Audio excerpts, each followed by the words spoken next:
Bom, boa tarde, Catarina Furtado. Muito obrigado por a sua generosidade de, no meio de um dia a dia, de quem tem que tratar da família, tratar da carreira artística e tratar do ativismo social, fora outras coisas, para conversar um bocadinho com nós, né?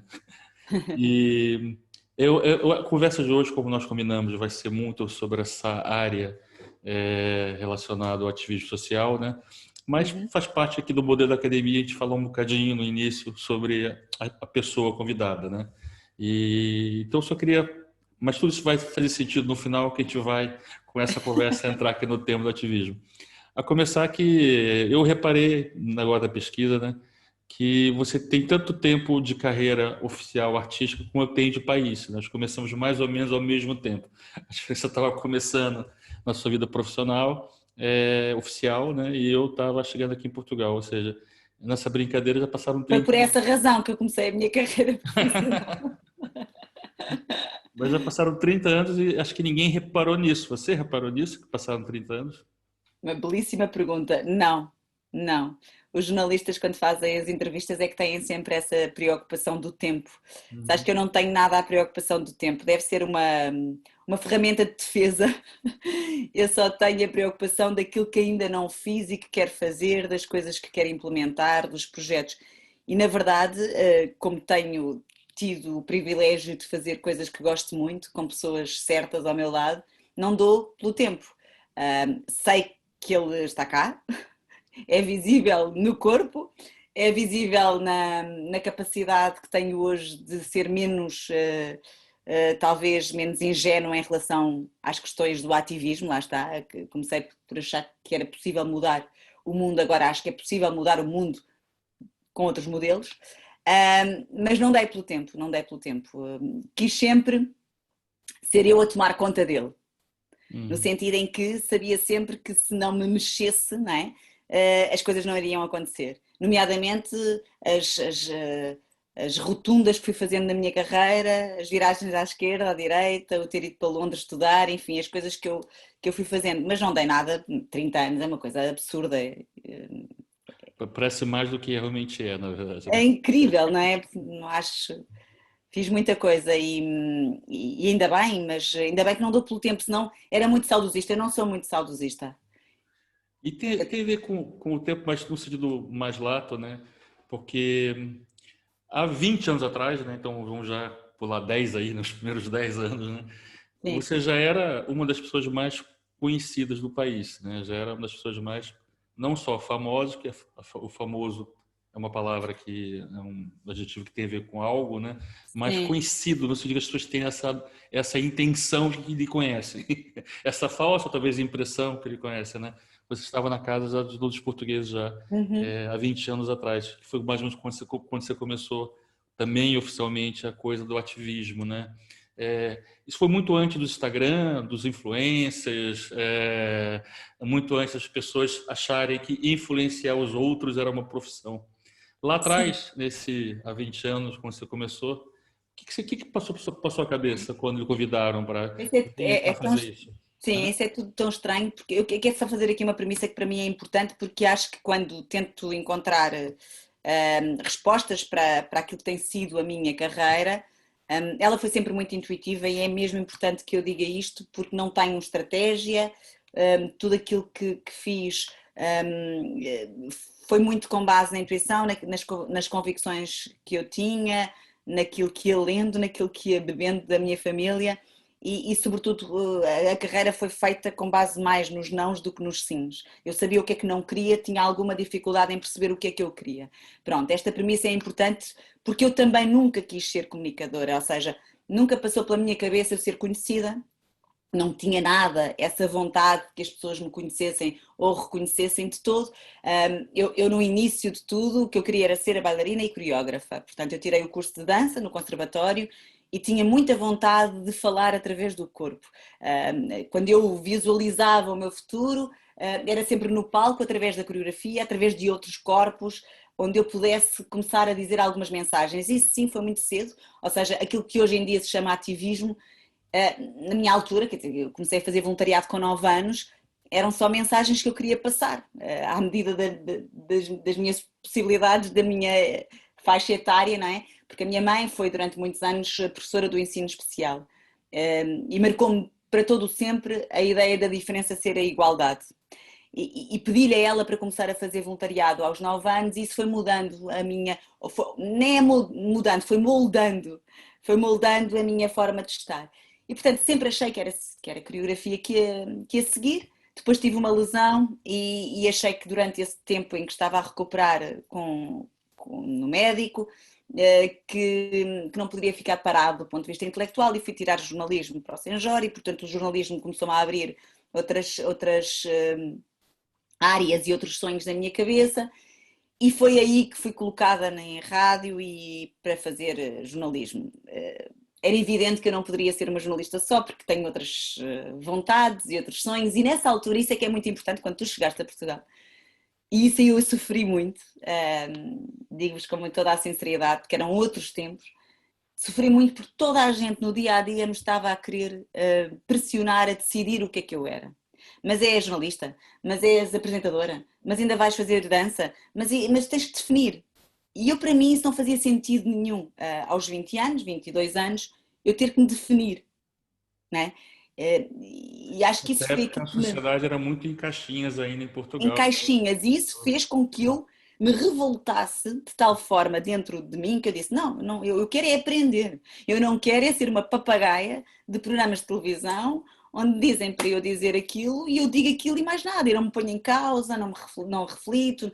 Então foi aí que depois decidi ir para Londres durante 3 anos e onde, apesar de tudo, comecei a achar alguma graça à ideia de comunicar, ou enquanto atriz, ou enfim, comecei a escrever muitas crónicas para a rádio, para a Antena 1, e isso despertou em mim esta ideia de que não era a questão do influenciar que tu estavas aí, era a ideia do partilhar, que é completamente diferente.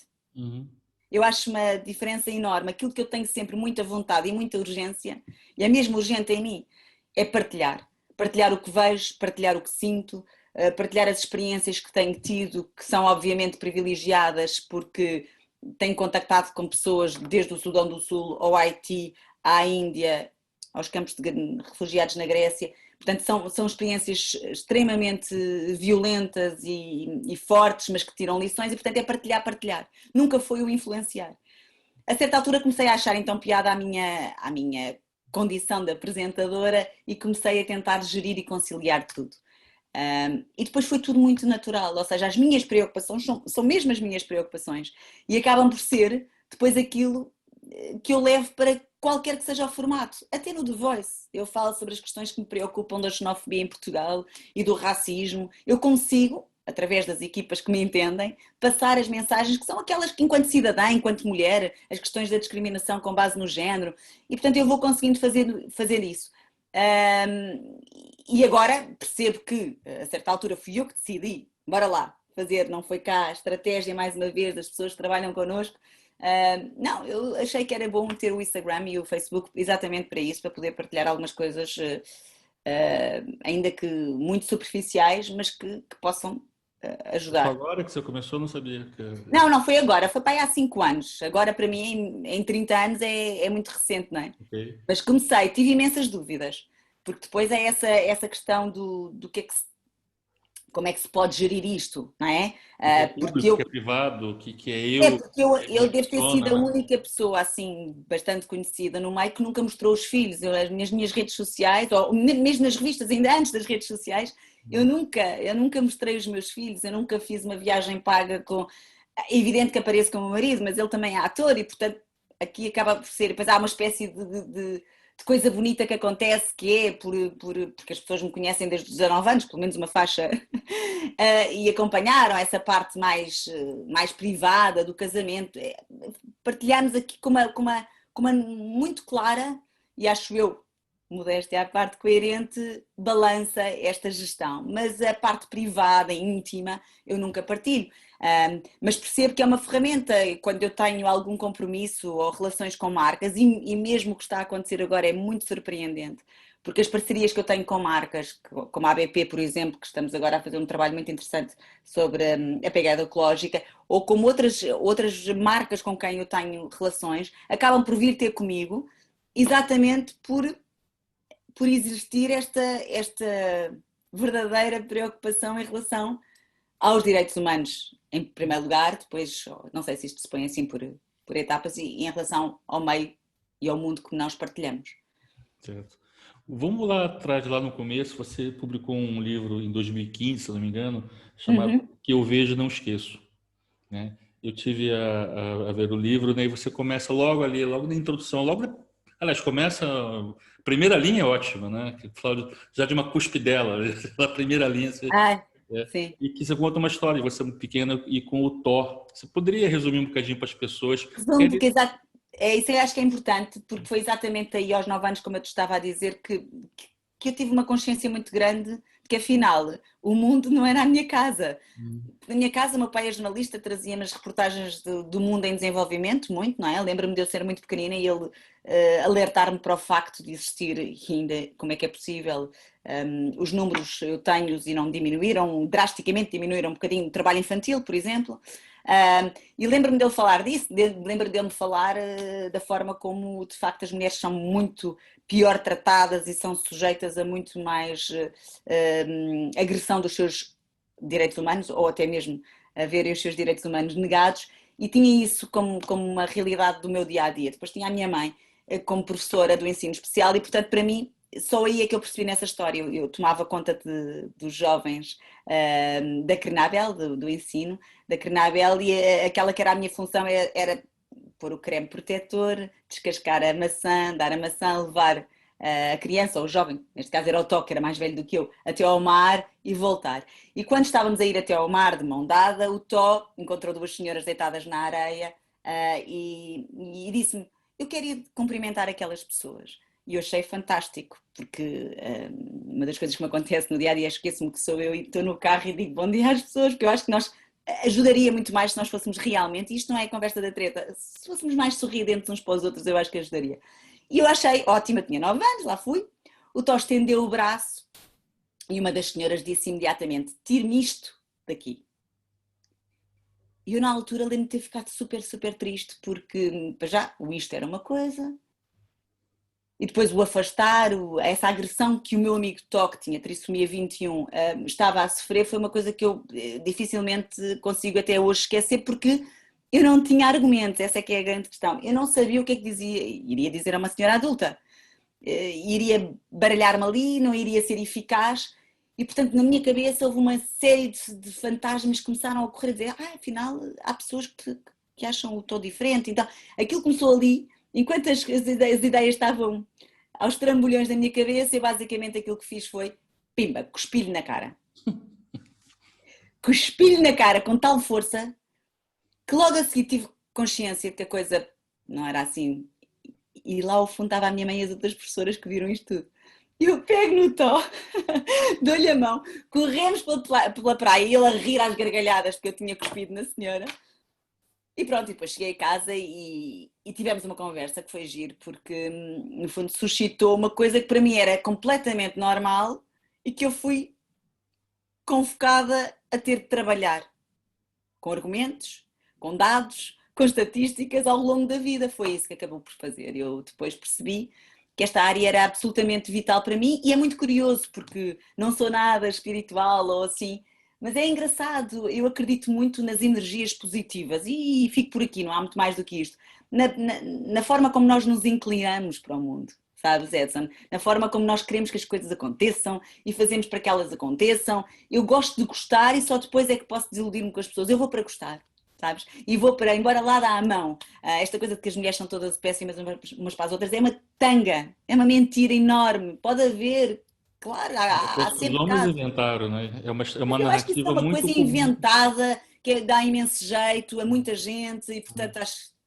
E então, no fundo é isso, eu acabo por conseguir trazer essas coisas boas que me acontecem na vida exatamente porque me inclino para elas. E este convite que veio das Nações Unidas para ser embaixadora de boa vontade do Fundo das Nações Unidas para a População, que é obviamente uma missão voluntária, veio há 20 anos, na altura do Kofi Annan, e veio ter comigo. Ou seja, eles fizeram uma investigação dentro de Portugal, através das entrevistas das figuras públicas, e eu espelhava as minhas preocupações, não é? Em relação aos direitos humanos, em relação aos direitos das mulheres, e portanto este organismo das Nações Unidas tem a área da saúde materna, da saúde sexual e reprodutiva, do potencial dos jovens, estas áreas da igualdade de género ou da desigualdade de género.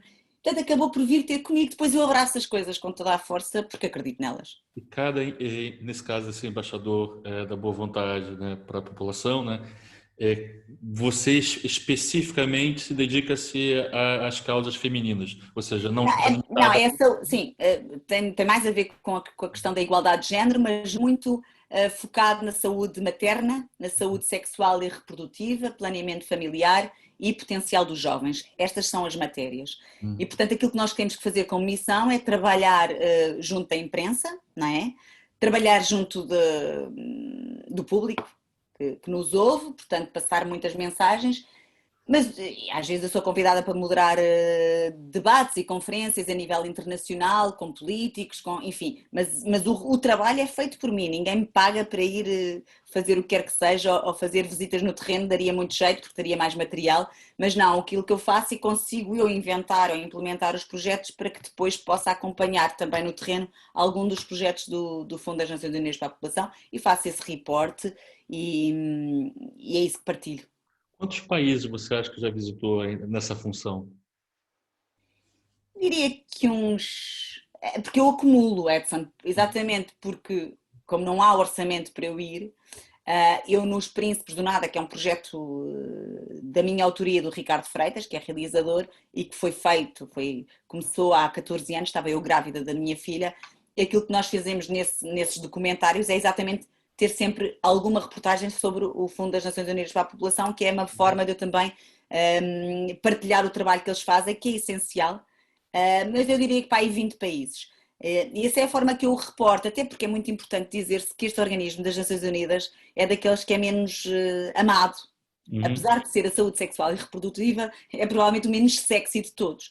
Porque, na verdade, quando nós temos presidências como as do Trump, tudo o que tem a ver com saúde sexual e reprodutiva, planeamento familiar, as mulheres, os direitos das mulheres, serão sempre aqueles onde os investimentos são mais curtos ou mesmo cortados. E, portanto, é muito importante Tem para mim. coisa que regride, né? Por exemplo, agora o Brasil Regridem, isto é terrível, anda para avançado a está frente, anda para trás, sim. regredindo. O Brasil Anda agora para a frente, anda para trás. está alinhando com a Arábia, ou seja, dessa semana mesmo, semana Sim, passada, ele acabou de sair de alguns fundos, de algumas coisas internacionais. O mundo vive nesse momento um momento de retração. completamente. E o que é mais idiota no meio disto tudo é que, de facto, nós para os projetos avançarem, eles são baseados em estatísticas, em números, em estudos de impacto, tudo isso. Mas então é muito fácil de investigar e perceber que nesses estudos todos, nesses relatórios, está mais que provado que quando se investe na saúde da mulher, na educação da mulher, na saúde sexual e reprodutiva, há um impacto absolutamente gigantesco ao nível da população de todas, com o empoderamento, a capacitação das meninas, das raparigas e das mulheres, com a diminuição das mutilações genitais femininas, com a diminuição do abandono escolar. Nós temos para aí 67 milhões de meninas que não vão à escola. Porquê? Porque não há vontade para que elas vão à escola, porque há casamentos forçados, porque há gravidezes indesejadas, porque há menstruação. E pronto, eu ficaria aqui a falar, é muito E aqui em indignante como é que Portugal? ninguém avalia estes relatórios e percebe que houve um enorme progresso naquelas comunidades quando houve exatamente esse investimento naquelas meninas, nas raparigas e nas mulheres. Portanto, é o andar para trás e para a frente, é muito cansativo e muito perigoso. E aqui em Portugal? Existe um Portugal profundo, né? Fala-se, né? E que algumas dessas questões ainda existem. Muitas, Edson, muitas delas estão camufladas, não é? Muitas delas estão camufladas e acho eu aqui assumo tudo aquilo que digo nesta nossa conversa, porque ando muito preocupada com os populismos, ando muito preocupada com a demagogia embrulhada em fake news, que as fake news estão tão bem embrulhadas e tu saberás avaliar isto muito bem, porque elas são fabricadas com base em notícias reais, em relatórios, em estatísticas, e depois são trabalhadas com gente do marketing, com gente da publicidade, que fazem chavões altamente orelhudos e altamente papáveis, não é? Que é fácil de aderir, mas que depois lá por baixo estão as ideias bafientas, conservadoras ao ponto, e quando eu digo conservador é ao ponto de negarem direitos já, não São é? reacionários, na verdade, né? Na verdade são Elas reacionários, não querem conservar, elas querem voltar para trás atrás, nessa. mas aparentemente com terminologia Uhum. que é que eu uso e que as pessoas que querem um mundo melhor usam. Os direitos humanos, a igualdade, a dignidade, o papel da mulher. Mas se nós formos escamotear aquilo tudo, não é? É perigoso, é muito perigoso. Eu estou preocupada com isso. Depois, ao nível, nós temos questões muito, muito concretas. Nós temos ainda uma desigualdade com base no género, que é visível, se calhar de uma forma mais fácil, através da disparidade de salários, que ainda acontece, e quando se chega ao topo das empresas ainda mais, mas também nas questões da violência. É evidente que existe violência entre homens, também nos homens, mas é mais entre homens, era isso que eu queria dizer. Portanto, ela acontece mais entre relações homossexuais, porque na verdade não se compara os números da violência e de morte por violência nas mulheres. É altíssima. Uma em 3 mulheres em Portugal é vítima de violência. E nós, no ano passado, tivemos mais de 30 mil denúncias. E é importante também dizer-se que a violência no namoro, é uma área que eu trabalho na minha associação, na Corações com Coroa, ela, em 2019, os dados eram de que existiram 58 casos de violência no namoro. Sendo que 68% de casos, ou seja, não é de 68 casos, era pouquíssimo. As estatísticas dizem que são 58% de violência no namoro. E aquilo que é mais perturbador é que 67% dos jovens acha normal comportamentos que são denominados de violentos, quer psicológicos, quer físicos. Eles acham normal, porque mais uma vez o léxito está deturpado. Os jovens não sabem o que é o ciúme, o que é o poder, o que é posse, o que é, né, as relações afetivas. Ser E romântico e portanto ser isto possessivo, né? É muito comum. é, Os jovens hoje não têm a noção de que. não têm noção, 67% é imenso, Edson. Acham normal. Portanto, é grave. E depois, noutras áreas também, Portugal, eu acho que de uma maneira geral, nós temos aqui uma oportunidade de dar outras respostas sociais e de renovar as políticas sociais, porque estamos com uma população que está a ficar muito à mercê da mão estendida, não é? Esta solidariedade de mão estendida que a mim me faz muita confusão, porque retira a dignidade às pessoas. Eu acredito em sociedades compassivas, que são aquelas que trabalham verdadeiramente o sentido de compaixão.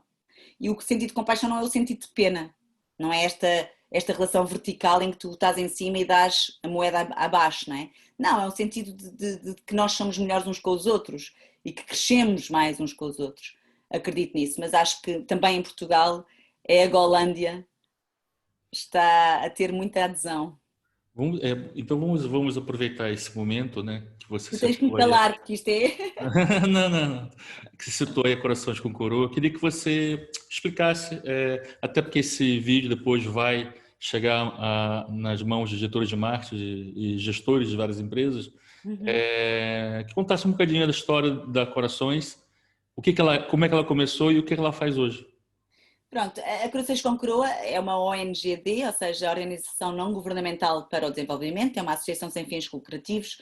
Eu com a minha experiência ao longo destes anos a trabalhar com as Nações Unidas, percebi, e nós, embaixadores de boa vontade, trabalhamos para os países em desenvolvimento, não é para os países desenvolvidos ou ditos desenvolvidos.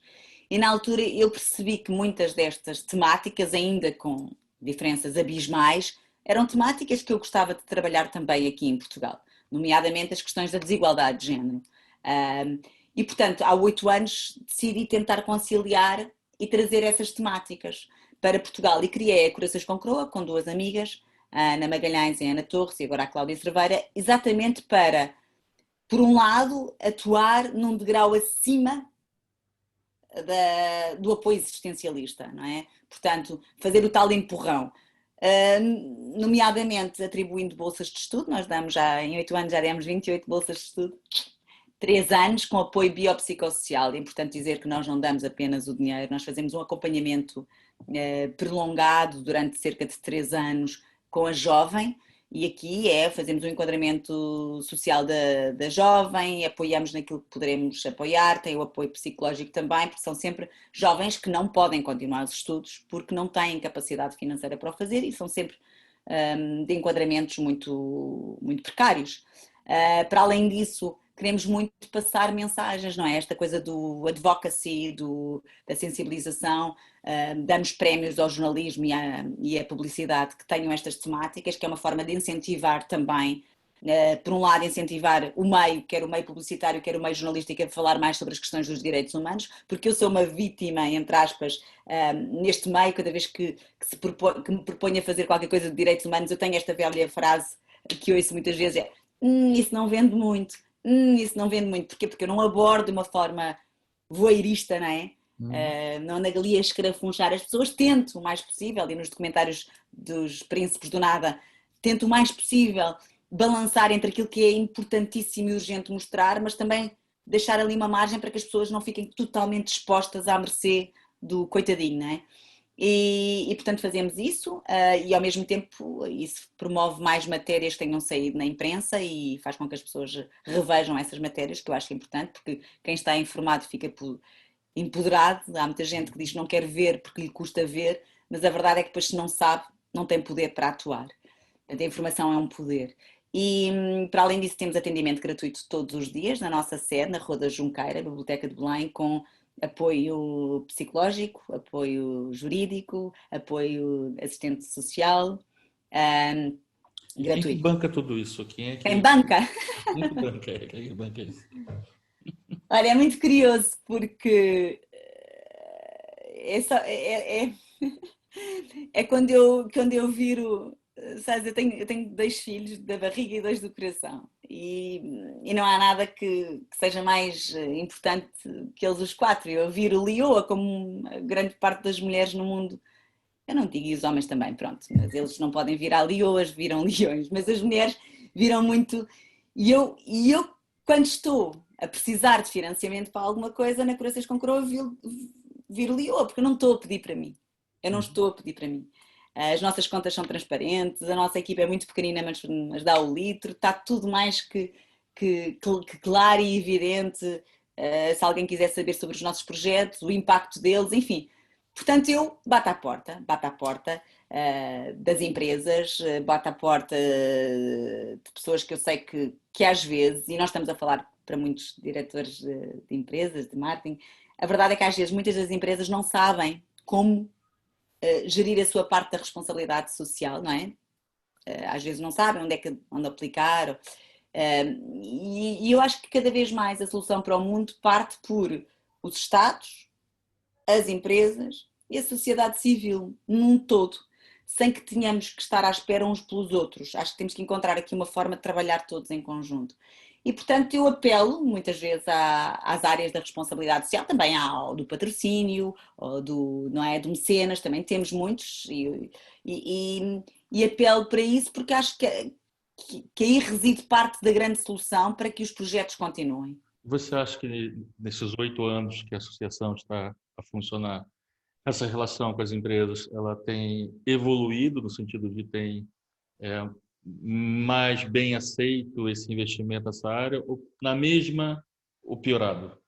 Eu acho que tem evoluído, mas eu tenho que fazer aqui um parênteses porque eu não sou uma pessoa normal, ou seja, uma outra associação, uma outra ONG não está bem. Não estão bem. Estão a passar enormes dificuldades. Eu tenho essa consciência por ser uma pessoa visível e por ter dado já garantias nos projetos, não é? Que é mais fácil eu conseguir. Eu preocupo-me muito as minhas parceiras, outras associações que trabalham noutras áreas e também fundamentais, com quem nós gostamos de fazer parcerias, que não estejam a usufruir do mesmo apoio das empresas, mas mesmo assim é um trabalho que eu acho que tem que ser intensificado junto das empresas. É importante que as empresas saibam determinadas associações, o que é que elas estão a fazer, o que é que fazem no terreno e como é que se podem realmente integrar e envolver muito mais do que só dar o financiamento, não é? Mas eu sinto que cada vez que falo, ou que conto o trabalho, ou que mostro histórias felizes, eu acho que todos nós precisamos de histórias.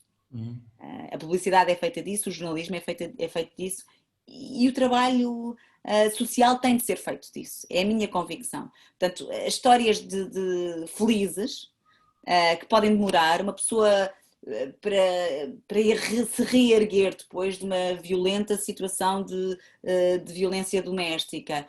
Vai demorar, Edson, e portanto o estudo de impacto daquela vida vai demorar tempo até ela, com o apoio da nossa psicóloga, da nossa assistente social, com o apoio, não é? O lado da autoestima, vai demorar, portanto não é evidente que tenhamos o estudo de impacto imediato, não, vai demorar, mas são histórias felizes e nós temos-las e todos os que trabalham nesta área social têm, e são essas histórias felizes e menos as vítimas, não é? Que têm que vir cá para cima para inspirar também quer a sociedade civil, quer as empresas a apoiarem mais.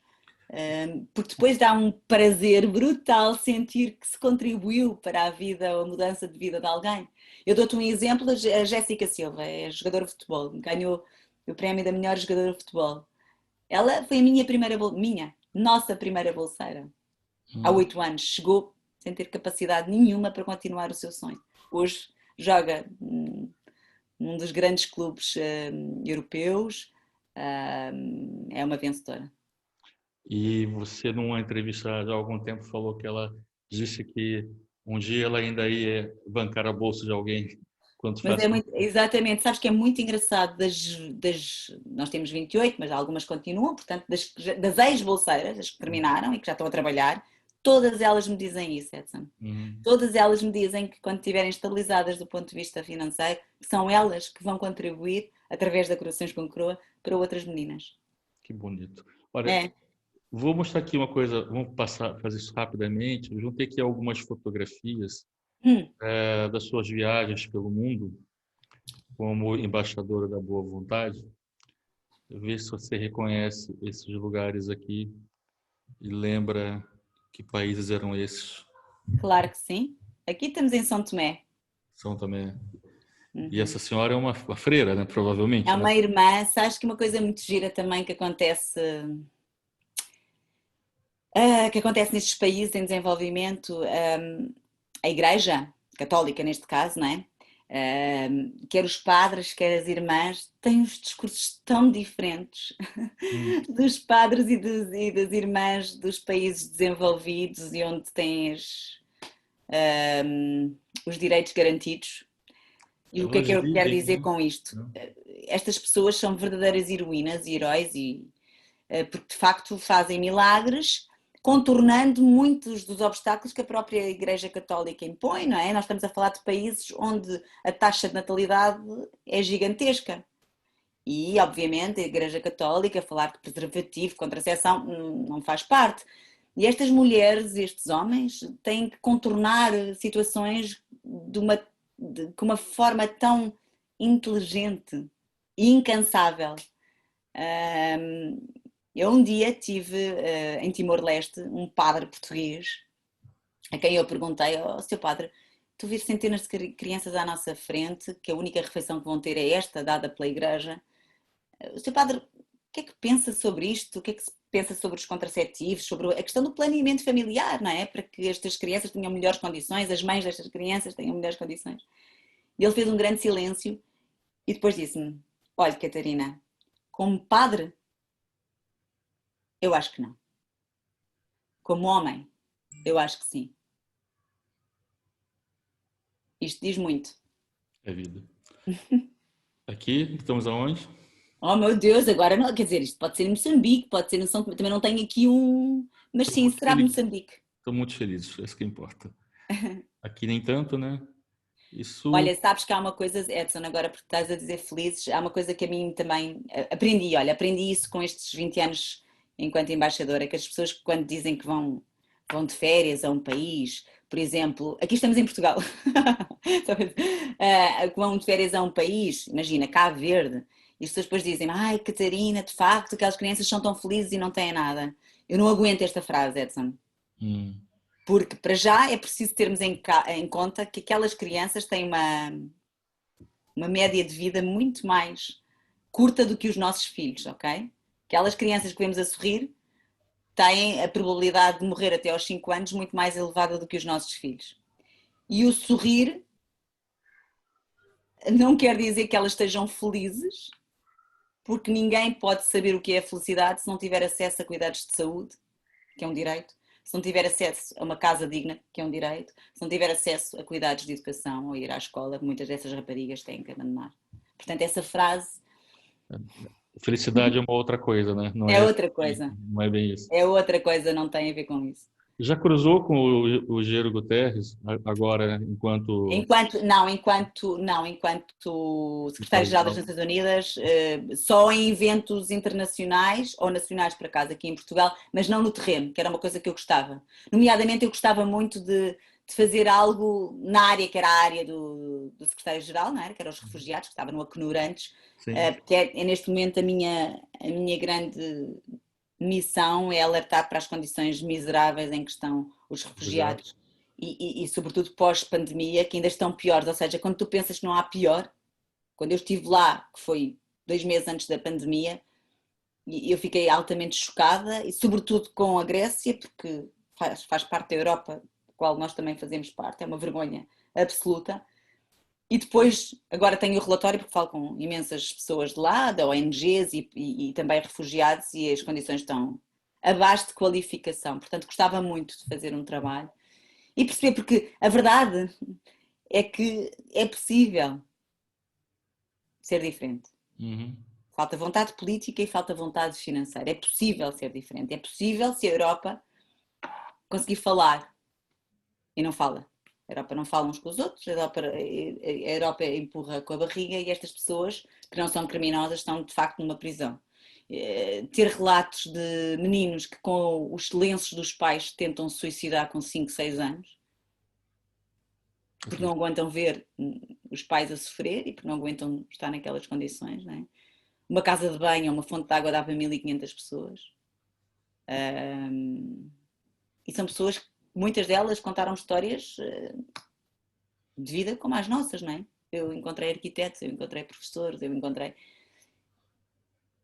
É indescritível. E era possível mudar. Há coisas que tu não consegues mudar, não é? Aparentemente não consegues evitar um tsunami, se calhar até conseguias, mas estas coisas tu podias mudar, estas pessoas podiam ter outras condições. E mesmo quando nós estamos a falar destes discursos populistas e reacionários, e, enfim, é preciso contrariar com argumentos, não é só dizer, eles são populistas, não, com argumentos. Ainda há pouco tempo eu estive a tentar perceber quanto é que foi de saldo positivo da Segurança Social pelo contributo dos migrantes que estão cá a viver, não é? 651 milhões. Saldo positivo que entrou, fruto do trabalho das pessoas que não são de cá, mas que estão cá.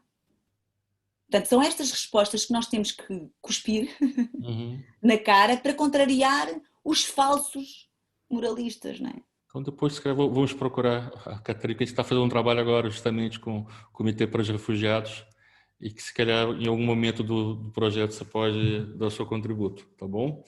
Certo. E aqui? Ai, minha coisinha linda. Isso é Timor. É Timor? É. Linda vestimenta da senhora, sim. Aqui, onde aqui é? Angola? É Moçambique. Moçambique. Aqui fiz uma reportagem sobre, ainda hoje, os albinos são mortos. Isso, eu ia falar sobre isso. Isso é uma questão gravíssima em África. Gravíssima. Né? E em Moçambique. E eles são mortos por 2 razões distintas, mas que acabam por ser uma só. Diz-se que os ossos deles trazem fortuna, trazem sorte e, portanto, matam-nos por isso. Às vezes assaltam os cemitérios para retirarem os ossos, são perseguidos. E a outra razão é que, exatamente por terem esses, acaba por ser uma só, não é? Mas por terem esses supostos poderes, metem medo, não é? Portanto, são muitas crianças abandonadas, albinas, e são muitas e são muito jovens e pessoas para, que são mortas, exatamente para se lhes retirar os ossos. E eu fiz uma coisa muito gira com eles, que foi exatamente ir para uma escola com gente albina e eu a tocar, a abraçar e a mostrar aos miúdos que eles não eram nada aqui. Então, através dos gestos, não é? Que hoje em dia até isso está hipotecado com a pandemia, através do toque, do abraço, a perceberem que os albinos são iguais, mas que são despigmentados, não é? Foi muito, muito interessante. Bem, este chama-se Um Homem Sexy. Não, eu ia perguntar duas coisas. Primeiro, isso aqui não é uma coisa de cartão que está abraçando, não. É de verdade mesmo. Esta é de Esse é o verdade. Obama. Opa, eu tenho que vos contar, porque eu apresentei uma conferência no Porto, em que o Obama foi um dos convidados, um dos oradores, e fui eu a apresentadora do evento. E todos eles lá, os assessores todos disseram: o Sr. Presidente não deixa tirar fotografias, é uma coisa. E eu disse: claro que sim, claro que sim. Nós tínhamos os camarins ao lado um do outro e eu basicamente tinha 30 segundos para um lado e para o outro, tinha outros oradores para apresentar e, meu Deus, Valdemir pedir ali uma fotografia. Mas quando eu saio, ele rodeado de 3 ou 4 oradores, eu tinha um telefone na mão. Eu não sei, naquele momento eu pensei assim, eu não sou de pedir autógrafos de facto a ninguém. Mas eu pensei, e se eu muito rapidamente pedisse? E pedi. Ele com um sorriso lindo, ele tem os dentes lindos, que é uma coisa boa de se ter. Ele tem esse sorriso lindo. Ele olhou para o meu telefone, viu que o meu telefone estava partido e disse, não, mas com este telefone não. Dê-me aí outro telefone. Fizemos assim, ele achou que a luz não estava boa e disse-me que eu não estava bem iluminada. Foi para o outro ângulo e pronto, esta é a história da minha fotografia com o Obama. É impressionante como os líderes são mesmo assim, né? Eles, por mais que seja uma coisa do detalhe, ele está liderando a coisa, né? Ele sabe, Ele liderou tudo. ou pensa que sabe, pelo menos, né? Não, lá e os agentes ficaram naquela que grande lata esta portuguesa tem.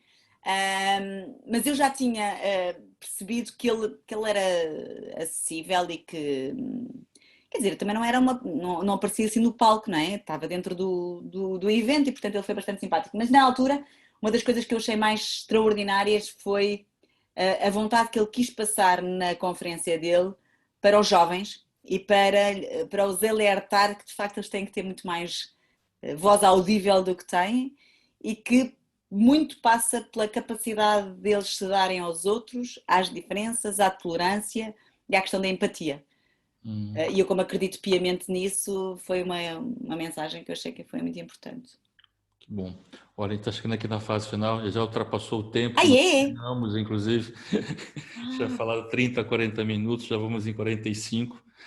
Mas antes de iniciar, tinha duas coisas ainda. Uma, alguém aqui da audiência quer fazer uma pergunta?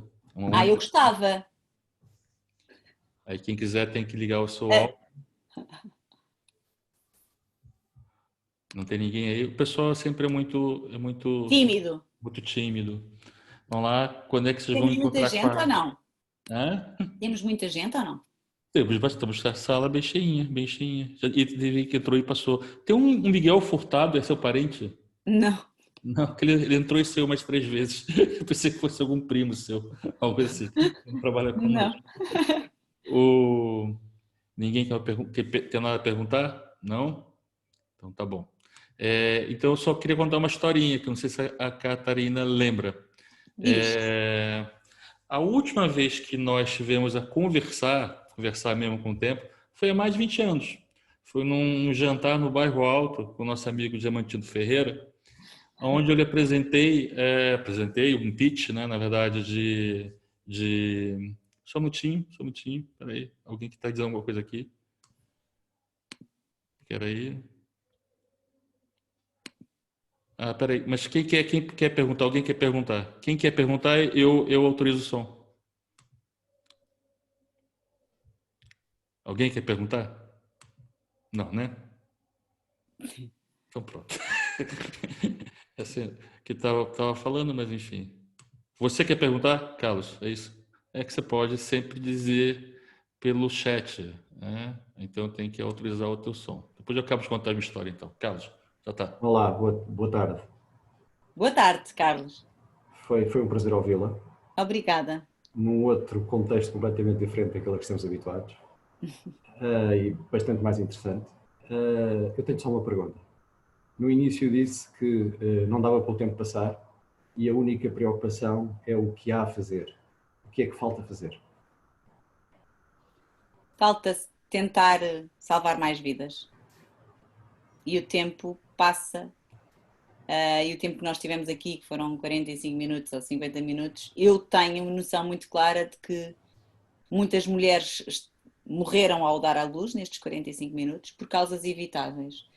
E eu, como vivi isso presencialmente, já muitas vezes, nomeadamente na Guiné-Bissau, essa urgência está sempre permanente. Eu tenho uma noção muito clara de que cada minuto que passa, a cada 11 segundos, por exemplo, uma mulher é vítima de violência, e as coisas que eu, ou seja, que não li, que vivi.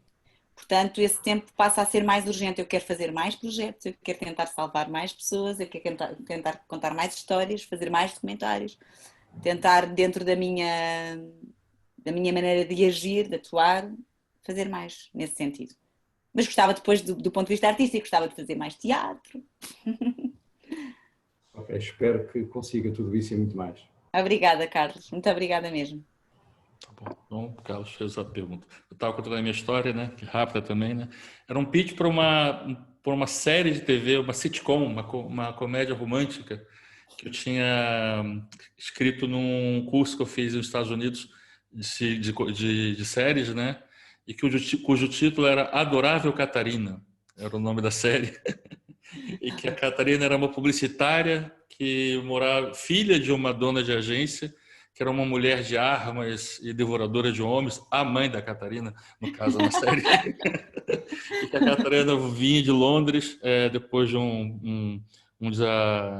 terminar um noivado e vem assumir a agência e passa a ser a diretora-geral da agência e acaba se apaixonando pelo redator, que supostamente ia ser vivido pelo Ricardo Carriço na altura. Lembra disso? Não, peço Não desculpa. lembro. Tenho que ser sincera. Nem eu lembrava. Lembrei isso. Não me lembro disso. Não me Isso lembro. há pouco tempo. Eu só para dizer que esse país a gente acaba se cruzando muitas vezes e parece que foi ontem isso. Pois, E o fato de você estar muito na casa das pessoas acaba... eu lembro-me de estar contigo no Bairro Alto, não me lembro da série. Esteve comigo no Bairro Alto 2 vezes, e nessa vez da série, que foi a última. E uma muito lá atrás, eu nem conhecia, nem você me conhecia. Eu fui figurante num apanhados que fizeram com você do Tagus. Eu sei. Eu também eu não sabia o que estava se passando. É que eu desconfiei imenso, eu estraguei aquilo tudo que eu desconfiei do apanhado. Isso eu lembro. Então, na memória da SIC, acho que era o programa da SIC, deve ter lá Era da SIC, vídeo em que eu estive lá durante um tempo na SIC e depois é que fui para a RTP, sim. Em que eu sou um rapazinho no fundo durante um apanhado que fizeram com você e que correu mal. Que você não correu mal, exato. Você não gostou nada. Não gostei nada, fiquei furiosa. Bom, falar em gostar, eu gostei bastante. Eu acho que Obrigada, Edson. Espero que tenham gostado. Muito obrigado pela sua disponibilidade. Depois eu te mando o link com o vídeo depois disso. Tá bem. Obrigado a todos e até a próxima. Beijinhos para todos e para todas. Isso, e palmas virtuais para vocês. Obrigada, muito obrigada. Tá bom, então. Beijo.